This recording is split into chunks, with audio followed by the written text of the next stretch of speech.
Welcome to अंश commerce study. आपका स्वागत है। इस वीडियो में हम लोग पढ़ने वाले हैं इटली का एकीकरण के बारे में। इसके पहले हम लोगों ने जर्मनी का एकीकरण किया था। हम लोगों ने नहीं किया था, वहाँ के जो मेजर इंपॉर्टेंट प्रोमिनेंट पर्सन थे कौन कौन थे, वहाँ के जो राजा थे, क्या नाम था, केशर विलियम और बिस्मार्क ने जर्मनी का एकीकरण किया था। और इस लेक्चर में हम लोग पढ़ने वाले हैं यूनिफिकेशन ऑफ इटली के बारे में पढ़ने वाले हैं कि इटली का एकीकरण कैसे हुआ। और इस टॉपिक से भी क्वेश्चन आ जाता है, दो तरह से क्वेश्चन आता है। लास्ट में आपको बताएंगे कि क्वेश्चन कैसे आता है। तो सबसे पहले यहाँ पर आप लोग को दिख रहा है एकीकरण से पूर्व इटली के राज्य। जब इटली का एकीकरण नहीं हुआ था तो उसके पहले इटली कैसा था। तो इटली 4 पार्ट में डिवाइड हुआ था। यहाँ आप लोग को दिख रहा होगा ये वाला जो फिगर, एकीकरण से पहले इटली का राज्य कैसा था। तो जो इटली का जो राज्य था ये 4 पार्ट में डिवाइड हुआ था। यहाँ देखिए एक आइलैंड दिख रहा है और यहाँ नॉर्थ, साउथ और सेंट्रल 4 पार्ट में डिवाइड था इटली के। कौन डिवाइड था? इटली पहले 4 पार्ट में डिवाइड था। वहाँ पर अलग अलग जो रूलर थे, अलग अलग शासक, अलग अलग मोनार्क वहाँ पर शासन चलाते थे। यहाँ पर एकमात्र एक ही द्वीप था। द्वीप का क्या नाम है? Sardinia Piedmont. वहाँ एक ही जो द्वीप था, जो वहाँ के नेटिव का मतलब इटली वासी वहाँ पर रहते थे, उस द्वीप का क्या नाम था? Sardinia Piedmont. और यहाँ पर था, देखिए यहाँ इस वाले पार्ट पे हैब्सबर्ग एम्पायर का कब्जा था।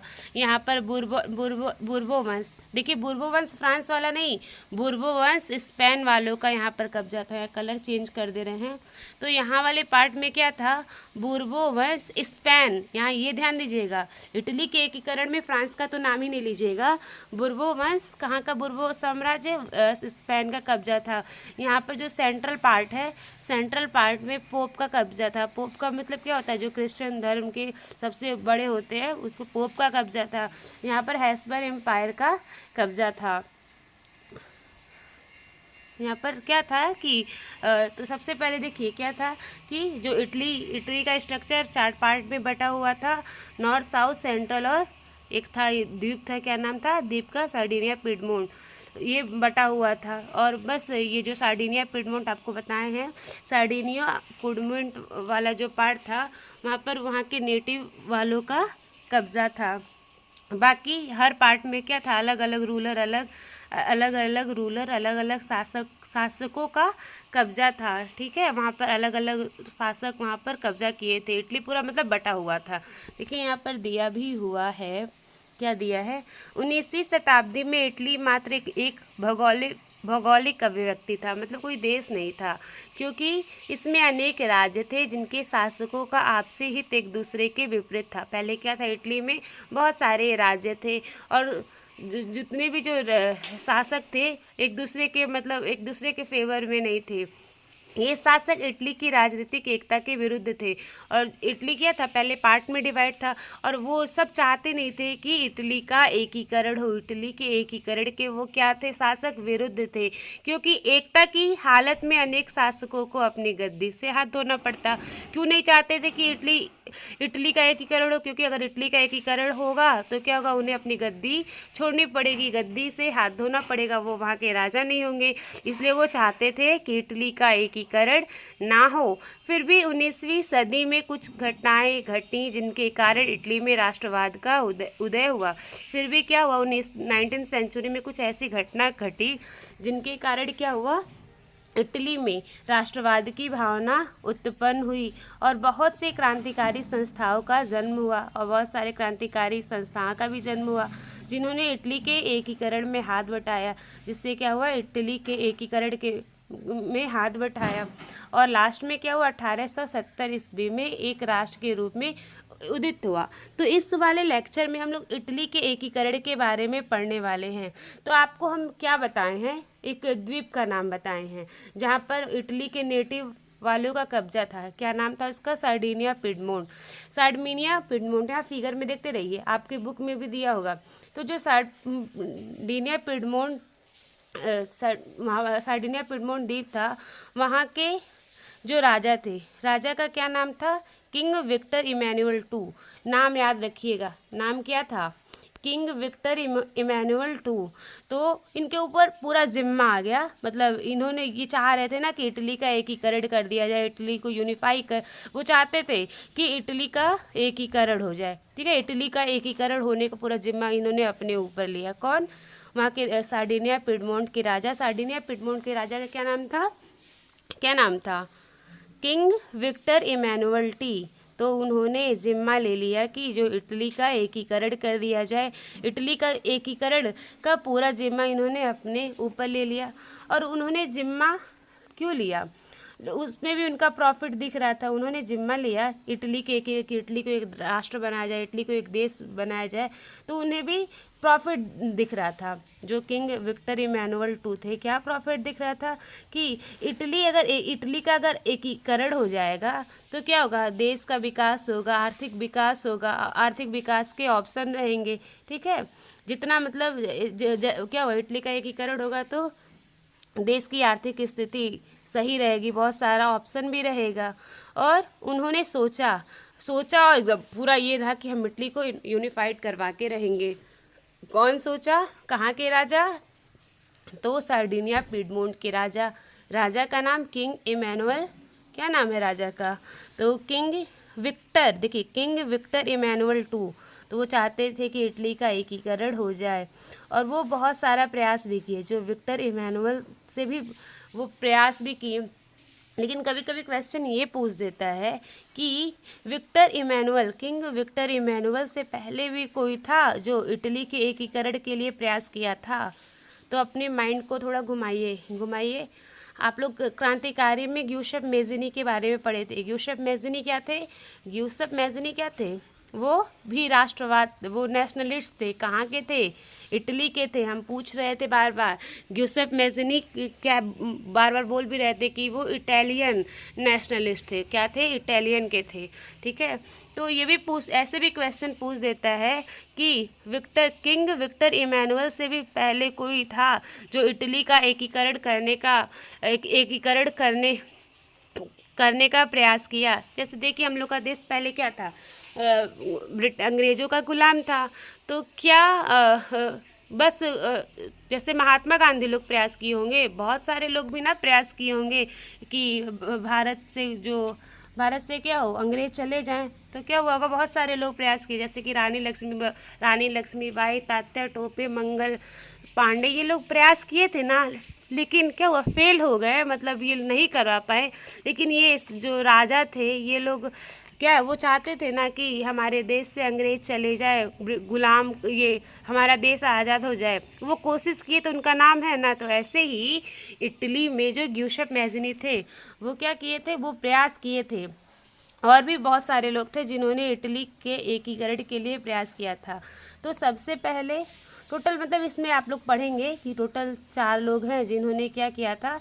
इटली का एकीकरण करने में मदद किया था। तो सबसे पहले हम लोग ग्यूसेप मेज़िनी के बारे में पढ़ते हैं। ग्यूसेप मेज़िनी, हम आपसे बोले थे कि इसका लॉन्ग आंसर आपको दिए भी थे। लॉन्ग आंसर में सबसे पहला दिए थे कि इसके बारे में पढ़ लीजिएगा, ये बार बार आने वाला है, बोर्ड एग्जाम की दृष्टि से भी इम्पॉर्टेंट है, फ्यूचर ISP से सब चीज़ में इम्पॉर्टेंट है। तो जब ग्यूसेप मेज़िनी के बारे में पढ़ाए थे क्रांतिकारी वाले टॉपिक में, तो आप याद करिएगा, उन्होंने 2 सोसाइटी बनाई थी। दोनों सोसाइटी का नाम आप लोग कमेंट में बताइएगा कि कौन सी सोसाइटी उन्होंने बनाया था। हम यहाँ बोल नहीं रहे हैं क्योंकि हम आप लोग को बता चुके हैं। ठीक है, तो ग्यूसेप मेज़िनी इटालियन नेशनलिस्ट थे, राष्ट्रवाद थे इटली के। ठीक है, वो चाहते थे इटली का एकीकरण हो, ठीक है, वो चाहते थे और वो कोशिश किए थे इटली का एकीकरण कर, इटली को राष्ट्र बनाने के लिए वो कोशिश किए थे। ठीक है, और ये बहुत इम्पॉर्टेंट पर्सन थे ग्यूसेप मेज़िनी। देखिए, हिंदी में गुस्से ऐसे कुछ बोला जाता है, ग्यूसेप मेज़िनी। तो ये महत्वपूर्ण पर्सन थे और ये इटली के एकीकरण करने में महत्वपूर्ण भूमिका निभाई। कौन?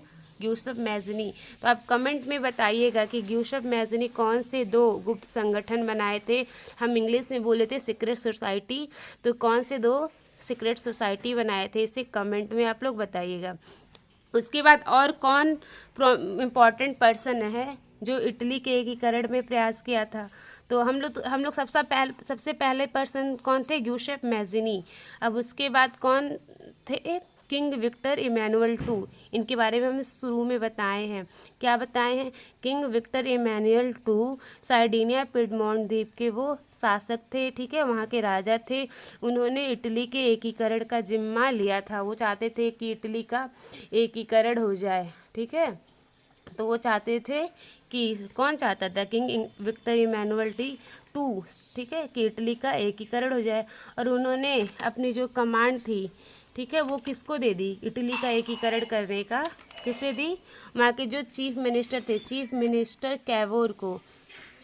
कैवोर को पूरा जिम्मा दे दिया कि वो क्या करे, इटली का एकीकरण कर दे। तो सारा उन्होंने जिम्मा चीफ मिनिस्टर कैवोर को दे दिया। और जो चीफ कैवोर थे वो बहुत अच्छे इंसान थे। उनका जो रिलेशन था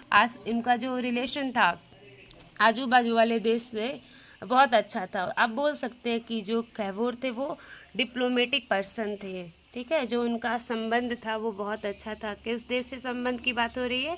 फ्रांस से बात हो रही है। तो उनका जो संबंध था बहुत ज़्यादा अच्छा था, ठीक है।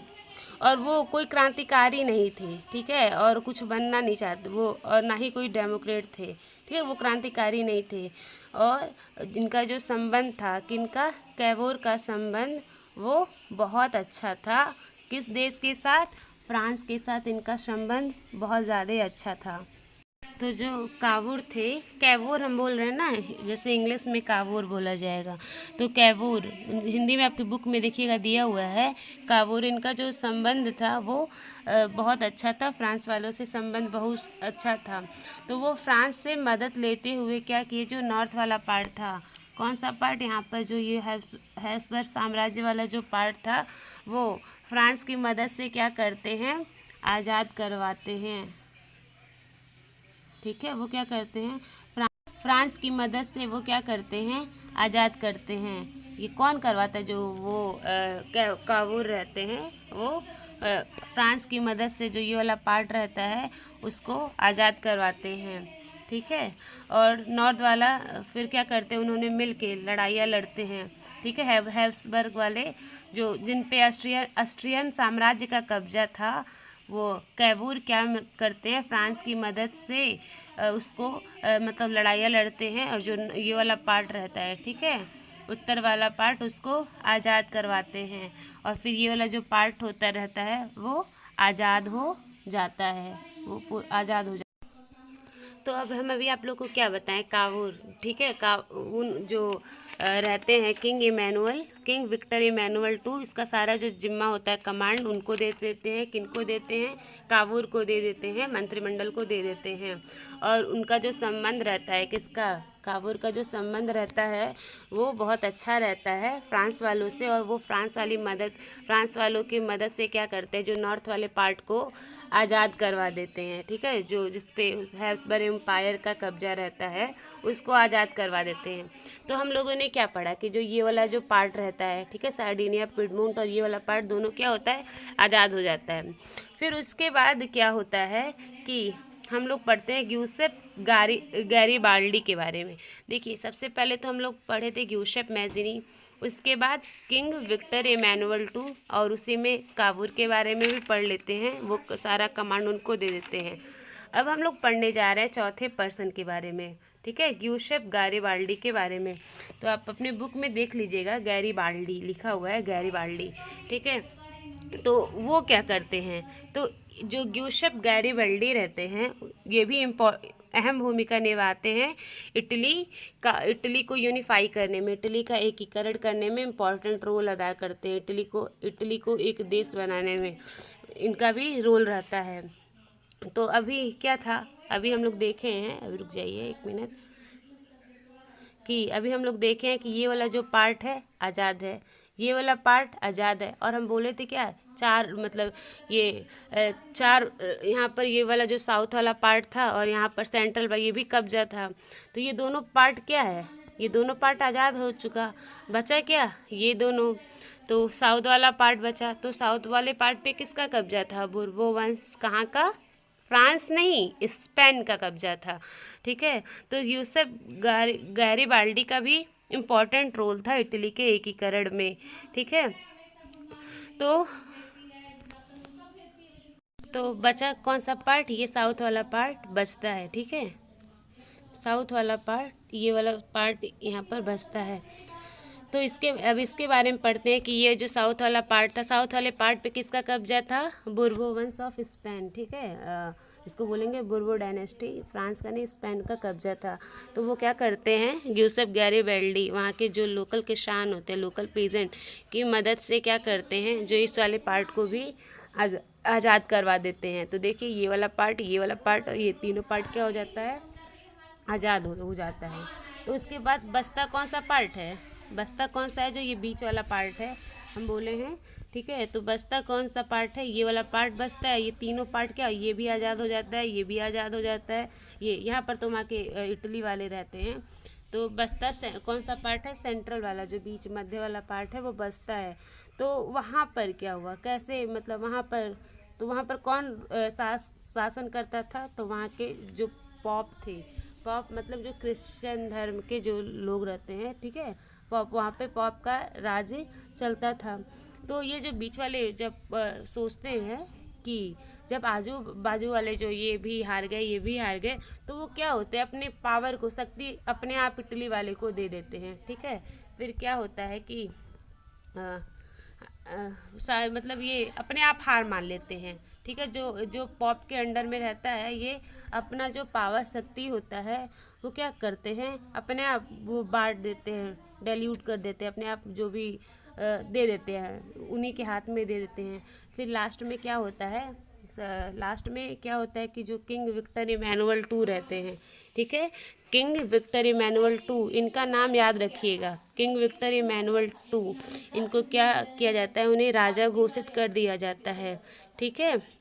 वो वहाँ के लास्ट में इटली का एकीकरण हो जाता है, और जो किंग विक्टर इमैनुअल II रहते हैं उनको राजा बना दिया जाता है, ठीक है। लेकिन देखिएगा, आप जब बुक हम आप लोग को बोले हैं रीड करने के लिए, तो उसमें 2 शब्द आता है, ला तालिया, मतलब इटली के लोगों में क्या होता है कि समझ इतनी कम थी, इतनी मतलब इलिटरेसी थी। इलिटरेसी का मतलब हुआ, मतलब उनके पास नॉलेज की इतनी ज़्यादा कमी थी, इतनी समझ की कमी थी कि क्या हुआ कि उन लोग, जब ये जैसे हम लोग के यहाँ भारत माता की जय बोला जाता है ना, तो वहाँ पर बोला जाता था ला तालिया। ला तालिया का मतलब LA, देखिए ला तालिया। तो वहाँ पर जब ला तालिया बोला जाता था, तो उन्हें लगता था कि जो किंग इमैनुअल की कोई वाइफ है, उनको स्पेन वालों ने क्या किया है, बंदी बना लिया है, कब्जा कर लिया है। मतलब उन लोग को ये भी नहीं पता था कि इटली को एक देश बना, मतलब उन लोग के अंदर इलिटरेसी, समझ बहुत ज़्यादा कम था। तो उन्हें लगता था कि जो ला तालिया है, जो किंग की वाइफ का नाम है, उन लोग के अंदर जैसे जागरूकता की कमी थी, इटली क्या है ये सब कुछ नहीं पता था, तो वो उनका साथ देते थे इटली के एकीकरण में। फिर एट द लास्ट क्या होता है कि इटली का एकीकरण हो जाता है, और वहाँ के जो राजा बन जाते हैं, कौन बन जाता है, किंग विक्टर इमैनुअल II वहाँ के राजा बन जाते हैं। और फिर क्या हुआ कि 18 फरवरी 1861, मतलब तब 1861 आते आते क्या होता है कि इटली एक कंट्री बन जाता है, इटली एक देश बन जाता है। और फिर 1 मार्च 1861 को जो पीडमेंट, जो द्वीप रहता है जहाँ पर इटली के वासी रहते हैं, शुरू में हम आप लोग को बताए हैं, तो उसी का नाम बदल के इटली रख दिया जाता है, ठीक है। इटली क्या होता है, इटली एक कंट्री बन जाता है। तो आपको जो बुक में दिए हैं ना, उसको एक बार पढ़ लीजिएगा, और उसके बाद इसे भी सुन लीजिएगा, आप लोग को अच्छे से तैयार हो जाएगा, ठीक है।